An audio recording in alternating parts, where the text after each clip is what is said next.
Hi, my name is Don Kramer, and I am the conference statistician for the Wisconsin Annual Conference. I am a layperson, and I am a member of the Milwaukee Central United Methodist Church. My plan today is to share with you some data from the conference and to give you an idea of our collective numbers from 2020.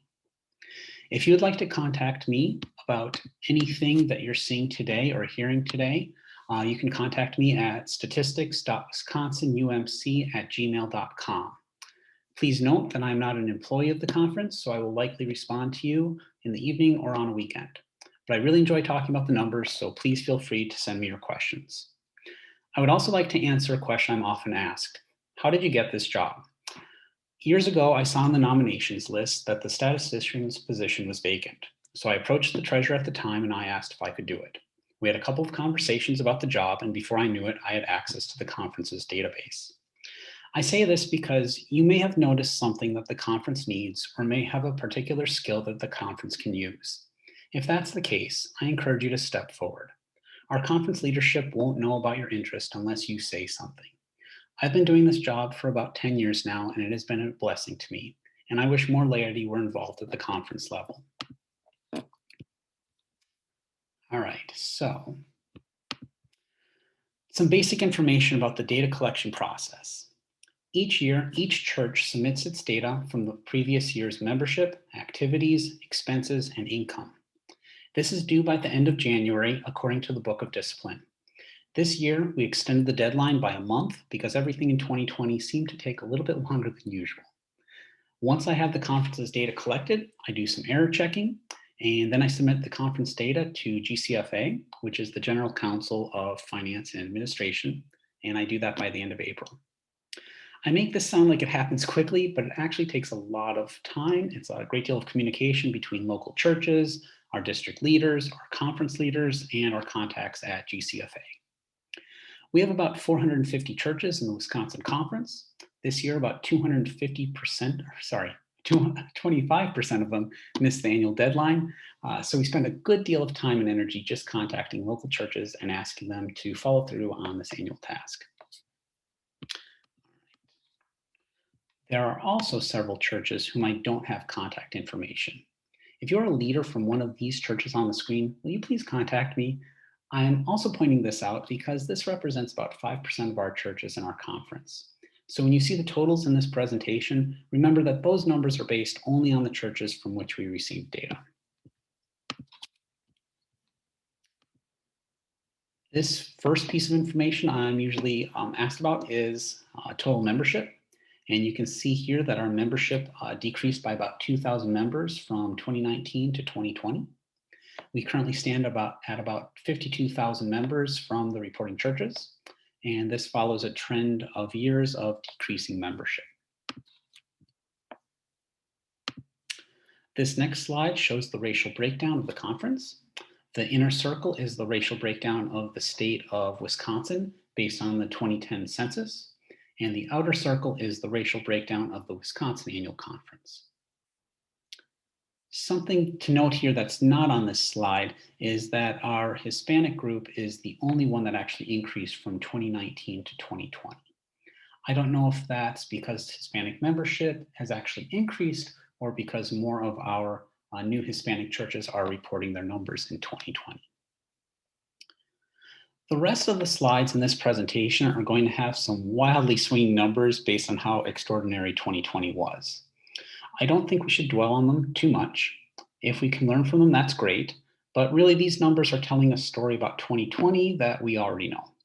Hopefully next year, the 2021 statistics report will swing back to a more typical year. This slide looks at weekly worship participation. In a typical year, the average weekly worship number is about 50% of membership, which you can see in 2019. Obviously, we expected the online worship numbers to increase. However, the 44,000 in 2020 seems a little high.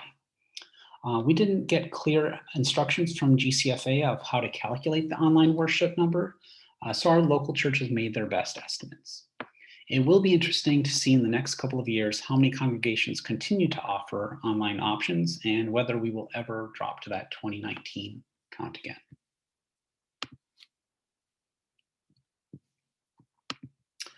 As expected, the number of Christian formation groups went down in 2020. Hopefully, we'll see a bounce back in 2021. On the participation slide, you'll see the money spent in thousands of dollars by United Methodist men and United Methodist women on their various projects. And then the number of participants in small groups, which are defined by the local church, and then the United Methodist Volunteers and Mission statistics. These last two are Wisconsin participation, but oftentimes those people are participating in missional work outside of the conference.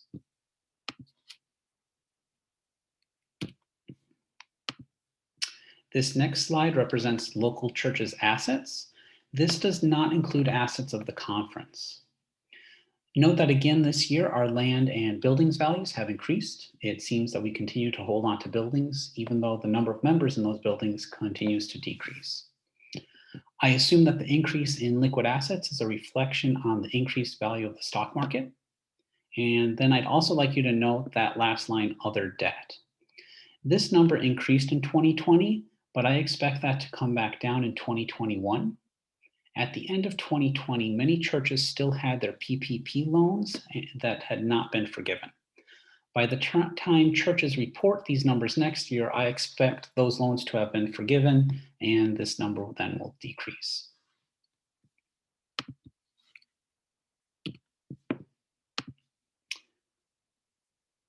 This slide for our personnel costs is in millions of dollars.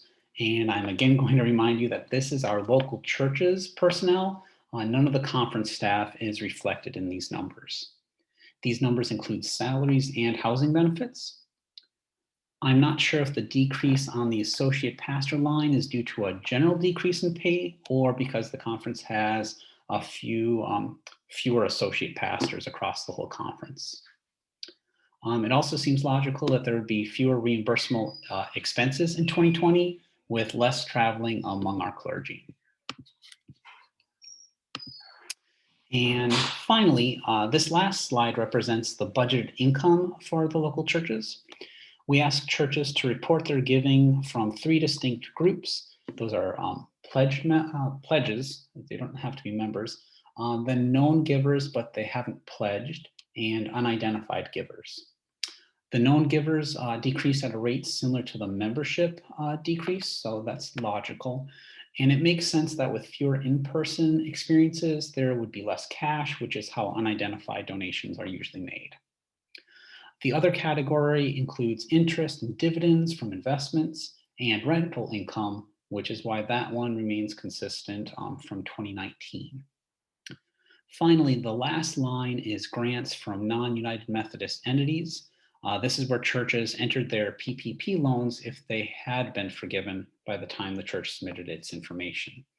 As you can see, the local churches of Wisconsin received a great deal of help from the Payment Protection Program, which we are very grateful. Thank you for your attention today. I hope that you learned something about the Wisconsin Annual Conference so that you can make more informed choices for your local church and for the Methodist Church. Again, please contact me if you have any questions. I look forward to seeing you next year, hopefully in person and hopefully with some more typical numbers.